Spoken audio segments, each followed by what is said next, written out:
Hi, and welcome back to Focal Point After Talk, the second hour of this Wednesday edition of Focal Point on the American Family Radio Talk Network. Brian Fisher is my name. The program is Focal Point. The network is the American Family Radio Talk Network.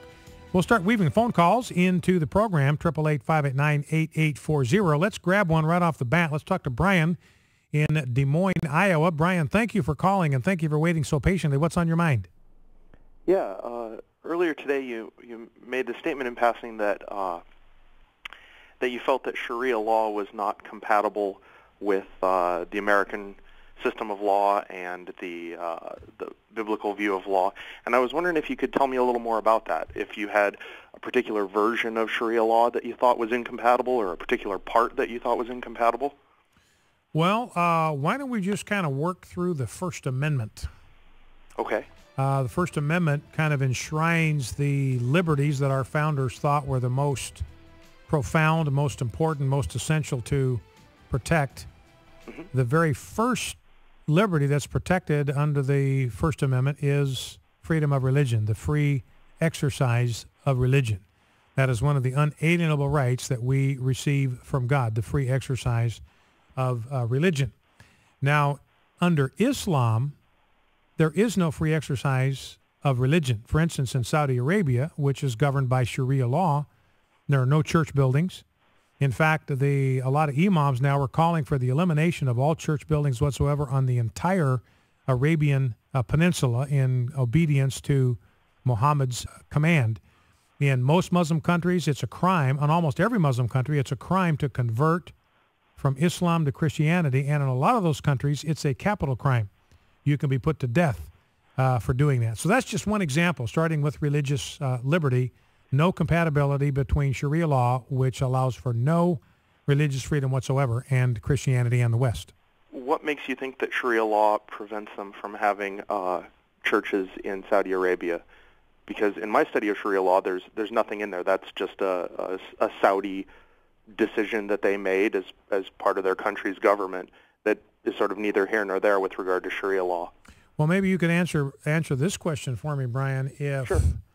If Sharia law is so friendly toward religious liberty and so friendly toward Christianity, why are there no churches in Saudi Arabia? Why has the last church disappeared in Afghanistan? Why have 2/3 of the Christians in Iraq been forced to leave the country? And why is a Christian pastor from my hometown in Boise, Idaho, in solitary confinement in Iran being tortured and beaten? Help me understand that. Well, I would say that if you can show me what any of those things have to do with Sharia law, I would be interested to hear it. Well, Brian, hold it just a second. Hold it just a second. Okay, Brian, hang on just a second. Hang on just a second. Now, you're making a distinction here that's pointless.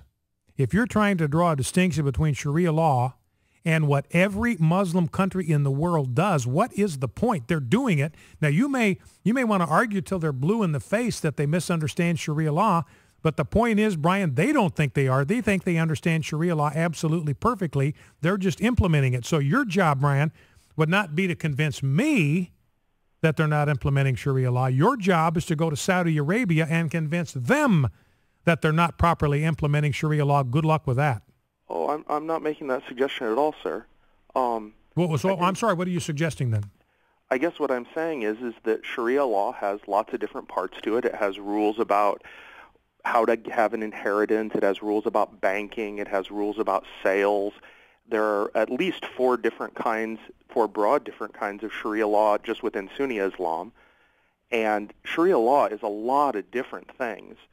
And now, are you saying that there are some branches of Sharia law that encourage the building of churches in Muslim countries, that encourage, I would say that protect the right? Hold it, let me finish. Hold it, Brian, let me finish, then you can respond. Please. Are you saying that there are versions of Sharia law that encourage the building of Christian churches in Islamic countries and reward rather than penalize those who convert to Christianity? Are you saying there are versions of Sharia like that are out there? If so, I'd like to hear about it. I'm saying that virtually every branch of Sharia law permits the free practice of religions other than Islam explicitly. Wait, Brian, hold it. Say one more Brian, thing. we just went through this. You're absolutely dead flat wrong about that. They do not permit the free exercise of religions other than Islam. Are you paying attention, Brian, to what's going on in Saudi Arabia, what's going on in Yemen, what's going on in Somalia, what's going on in the Sudan, what's going on in Afghanistan, what's going on in Iraq, what's going on in Iran? Are you paying any attention to world affairs, or are you just completely blind and clueless about what goes on in Islamic countries? I don't get it. Can I say one thing? Absolutely. Please? My only point is that many places in the world see America as a Christian nation, right? And obviously it's not a perfect Christian nation, and there are many ways that our government functions that are contrary to Christianity, but I think the general understanding is that America is a Christian nation. Right, and we don't cut the heads off of people that decide they want to convert to Judaism or Buddhism. What I was saying was, but just because America is viewed generally as a Christian nation doesn't mean that any particular policy of America, say our policies on homosexuality or our policies that you don't like that are going on in the military, just because we're a Christian nation doesn't mean every policy we do is brought on by our Christianity. And I would say that the same thing is true for many of the policies that you don't like within Islamic countries. Yeah, but Brian, here's the difference. Here's the difference. When we have a policy in America, say this restriction of religious liberty in the military. Right. That's bad. It's wrong. It's definitely happening. But here's the deal. It is actually contrary to Christian teaching. It is contrary to Christian tradition. It is contrary to the values of Western civilization. When you go to an Islamic country and they suppress the free exercise of the Christian religion, that is consistent with Sharia. It's consistent with Islam. It's consistent with the Quran. What's Just that? because you make the statement that it's consistent with Sharia doesn't mean you can't even name one of the 4 branches of Sharia. You don't know anything about the religion. Brian, hold it. Okay, Brian, there are 57 Islamic countries in the world. I've just given you a list of about 10 of them that'll cut your head off if you convert from Islam to Christianity. So I'll give you 30 seconds. List all the Islamic countries that promote that love Christianity, that are happy to have Christian churches built in their lands, that welcome Christian missionaries to share the gospel with Islamic people. Talk to me.